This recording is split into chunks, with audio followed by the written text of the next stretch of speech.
आम आदमी पार्टी के सांसद संजय सिंह ने संसद और प्रेस कॉन्फ्रेंस के माध्यम से देश भर के रेलवे कूलियों के अधिकार, रोजगार और उनकी समस्याओं का मुद्दा उठाया।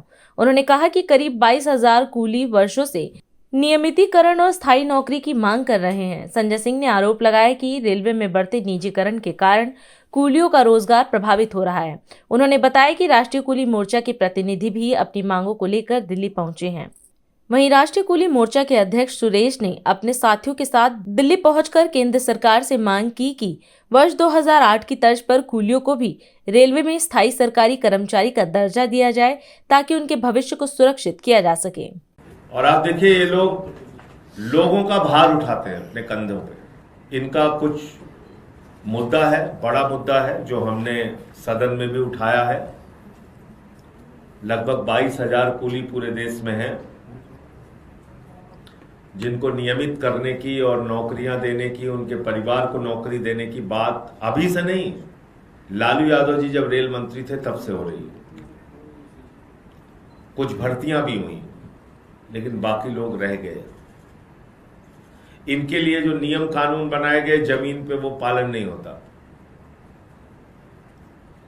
एक एक कूली को दिन भर इंतजार करने के बाद, मेहनत करने के बाद 100-200 रुपए ही उसके हाथ में आता है। कभी कभी तो बिना पैसे के घर वापस जाना पड़ता है। ऐसे में कैसे अपना जीवन चलाएंगे, क्या करेंगे? तो इनका विषय कई बार मैंने देश के सदन में उठाया है। और सुरेश जी आज अपने प्रतिनिधियों के साथ दिल्ली फिर आए हैं।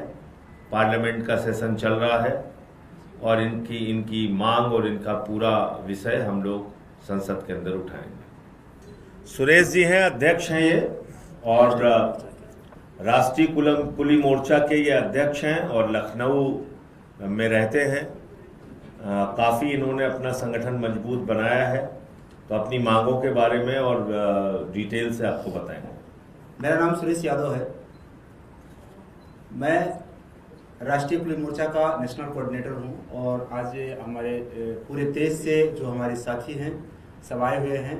माननीय संजय सिंह के नेतृत्व में आज हम लोग ये प्रेस वार्ता कर रहे हैं और इस वार्ता के माध्यम से हम सरकार को बताना चाहेंगे कि आज जो रेलवे स्टेशन पर निजीकरण व्यवस्था लाई जा रही है, उस निजीकरण व्यवस्था की वजह से हमारा काम समाप्त हो रहा है। मैं चाहता हूं कि जिस तरीके से पूर्व में 2008 में परमानेंट एम्प्लॉय घोषित किया गया था एक नीति ला करके, उसी तरीके से आज पहले से भी ज़्यादा गंभीर स्थिति है।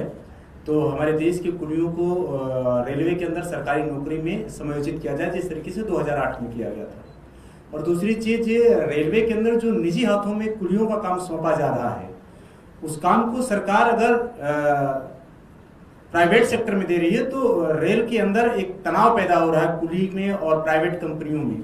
और रेल के पास ऑलरेडी पहले से भर्ती किए हुए कुली हैं जो रेलवे के अंदर काम कर रहे हैं। तो जो निजी हाथों में चीजें दी जा रही हैं, जिससे रेलवे के अंदर एक अलग तरह का अफरा तफरी या जो मतलब एक सिक्योरिटी होती है वो नहीं हो पा रही है।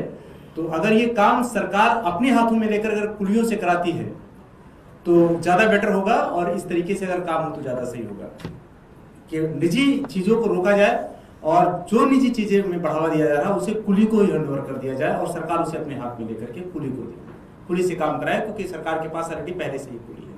और नौकरी हम इसलिए बात कर रहे हैं क्योंकि देखिए, अब स्टेशन पर प्राइवेट जो गाड़ियां चलाई जा रही हैं, जनसेवा केंद्र चलाया जा रहा है, इस पर ट्राली व्यवस्था की जा रही है, कुली माई ऐप लाया जा रहा है, एक्सीलेटर लगाए जा रहे हैं, जगह जगह तमाम सारी फैसिलिटियां बढ़ाई जा रही है, पहिया लग गई है एक्सीलेटर मतलब ये लगेज में। तो कुलियों का इस्तेमाल बहुत कम हो रहा है। तो इसलिए 2008 की तरह एक बार फिर पॉलिसी ला करके देश के कुलियों को रेलवे के अंदर समायोजन कर दिया जाए। रेल जो चाहेगी काम वो कराएगी, तो हम लोग करने के लिए उसको तैयार हैं। और इस समय टोटल इस देश के अंदर जो कुलियों की संख्या देखा जाए तो उस समय से बहुत ज्यादा कम है। और हम इस प्रेस वार्ता के माध्यम से यही कहना चाहेंगे कि सरकार रेलवे के अंदर कुलियों का समायोजन करे और दूसरी चीजें रेलवे के अंदर निजीकरण व्यवस्था को बंद करे।